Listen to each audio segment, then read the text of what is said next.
Morning, good afternoon, good evening, and welcome back to another scouting episode. And it looks like Chelsea are trying to pile up those youngsters because they've been linked with another, this one from America, and it is a left-footed player, should I say, and that is Caleb Wiley.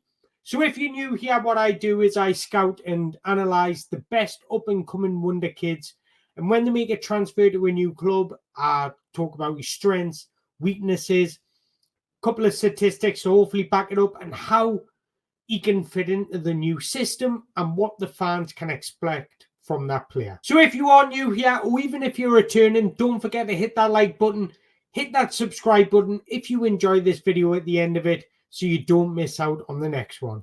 So just to give you a bit of background on Wiley, he was born on the 22nd of December 2024, which makes him 19 at this current moment.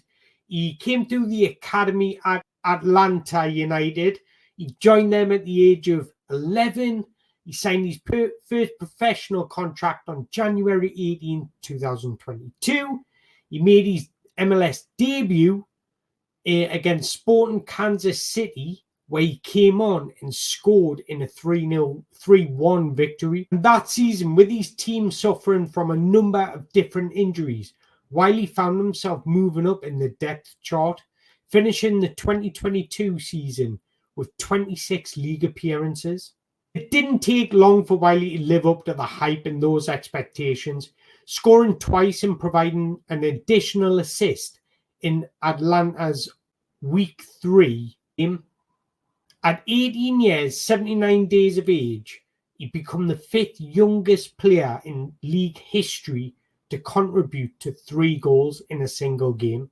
Also been representing the USA from under 17s, and he's now made his senior appearance. Where does he play? Well, he's quite versatile on the left-hand side. From his debut in 2020 in the USLC League up until the seniors, he's played 66 times as a left-back, 25 times as a left midfielder, or should we say wing-back, and 14 times as a left winger. Atlanta have changed their formation continuously depending on the opposition. So they went from a back 3 to a back 4, sometimes even a back 5. And as you can see from the images, Wiley's been used in all different kind of positions, which highlights his tactical versatility.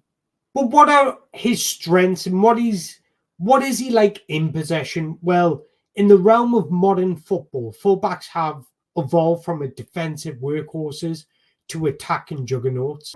And Wiley's extremely complete in both. He's able to dominate the left-hand side.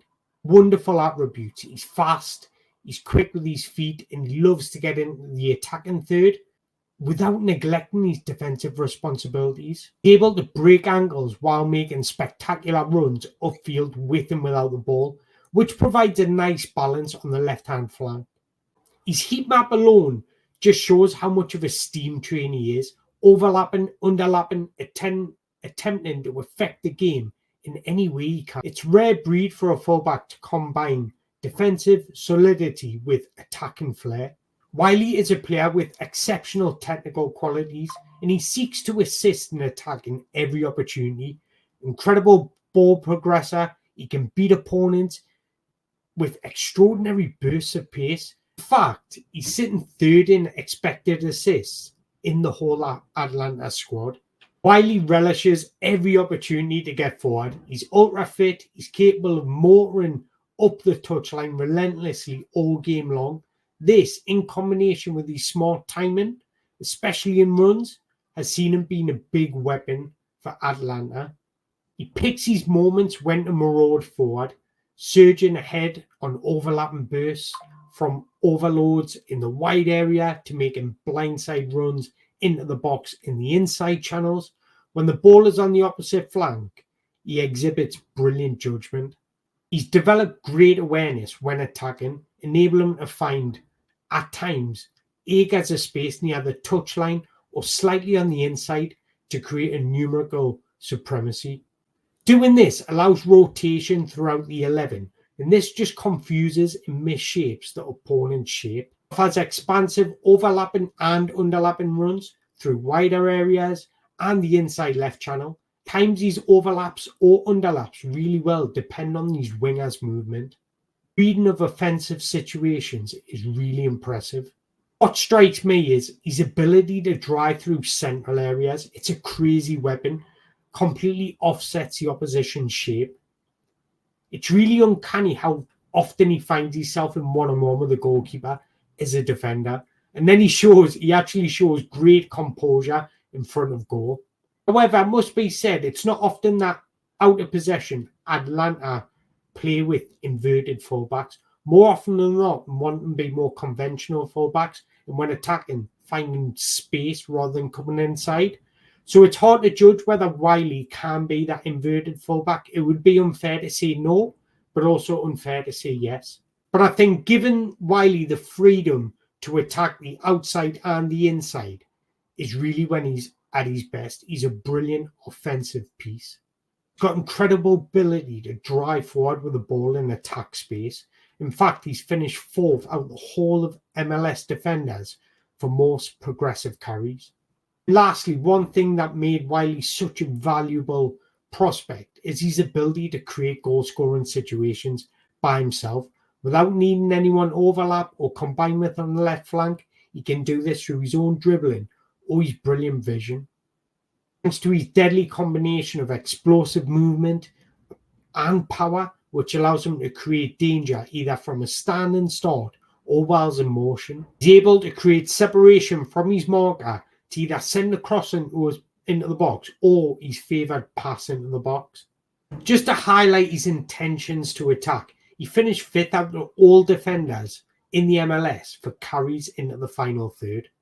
Wiley is an exceptional dribbler of the ball and he rarely loses control of the ball, combining his physical attributes, making him suitable for a progressive, advancing team role. He'll thrive when you allow him to stay wide, come inside, but attack any space behind the opposition's defence, both with and without the ball.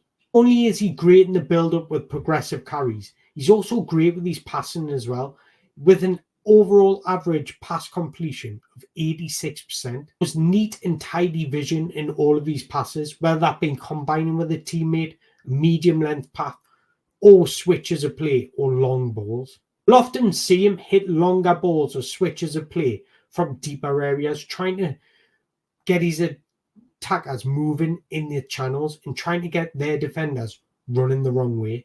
This is an extremely useful asset when looking to advance in dangerous territory quickly. His passing stats are pretty much comparable with midfielders, 86% pass accuracy and 2.04 shot creating actions per 90. As far as creation goes, his preference is to beat his man and look for a pass inwards or into the box over sending across. So what I'm trying to say is he passes more than he crosses. So what's he like on the defensive side of the game? What are his natural instincts? Well, his contribution in the defensive is crucial as he's very strong in one-on-one duels, making a load of interceptions and blocks. By doing this allows him to break up the opposition's play but keep possession and perhaps start counter-attacks himself. When it comes to defensive responsibilities, he's an extremely active defender. He wants to bulldoze the opponents. He wants to arrive and win the ball, making clean interceptions or blocks. He prefers to intercept or block over his tackling. I think he wants to intercept more than he does tackle in order to reclaim possession and move through transition phases. So his interceptions and his blocks are listed as a higher percentage than what his tackling output is. But he is aggressive, he's quick, he's powerful, and at most he's fearless. He wants to reclaim possession, move in transitions, rather than looking to jockey opponent away from goal.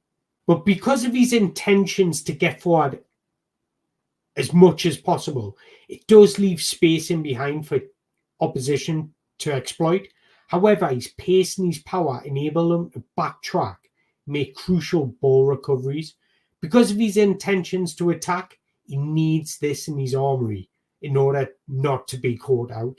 But as always, every player comes with the weaknesses, and Wiley is no different. He's far too often drawn in advancing positions while defending because of his choosing to press and being an active defender, and it's leaving plenty of space in behind. He does have the pace, but he doesn't always recover. So when he's playing as a conventional left back, his relatively low tackling output can be problematic because he needs that in his arsenal to stop the opposition, especially speedy dribbly wingers. And then finally, he's extremely one-footed. Very rarely will you see him use his right foot. His left foot is a beautiful one. It's a beautiful thing. But if he is to invert, that could impact his ability. So I've also had a look into how he can fit in Enzo Maresca's style. Well, Enzo Maresca's preference is to play out from the back by dominating possession.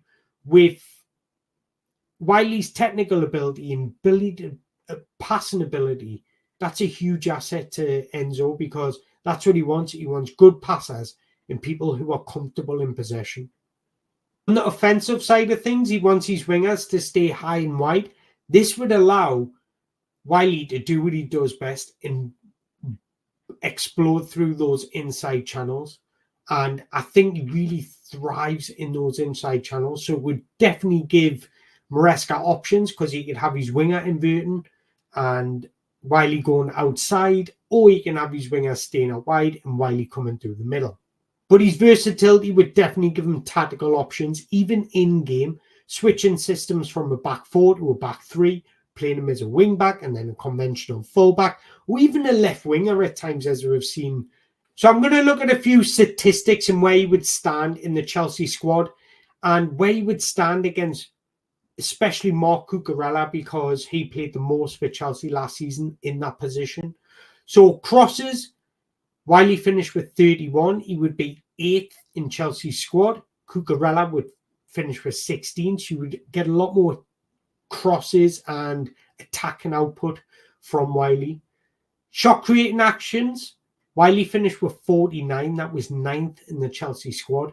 Cucurella finished with 38. So again, he's giving you more, creating more chances, giving you a better attacking output. Tackles overall, Wiley finished with 30. That was 8th in the Chelsea squad. Cucurella finished with 62. So he's got a lot. Cucurella is better in the tackling aspect. Interceptions, Wiley finished out on top. He had 24. That's 5th in the Chelsea squad. Cucurella finished with 22. Progressive carries, Wiley finished with 48. That was 8th in the Chelsea squad. Cucurella only had 31. All recoveries, Wiley finished with 103. That was the most in his current squad. That was 8th in Chelsea's squad. Cucurella finished with 96. So you're going to get a lot more attacking output from Wiley, but he's got the ability to recover the ball as well. So all round, I think Wiley's got huge potential. In my opinion, he's probably the best upcoming left back in the USA at the moment. And I think Chelsea do really struggle with that dynamic left back who can create as well. Because it just gives him much more output in the attacking sense. But he's not bad in the defensive sense either. So overall, I think his potential and ceiling would be higher than what Cucurella is. Even though Cucurella at the Euros at the minute is having outstanding Euros. But if Chelsea really do want to push on and have more squad depth overall, Wiley would be a very smart signing. That's the end of the video, guys. I do appreciate you watching. And if you've enjoyed this video, make sure you hit that like button, hit that subscribe button. And if you've got any recommendations for the next player, make sure you drop a comment in the below. But until the next time, ciao for now.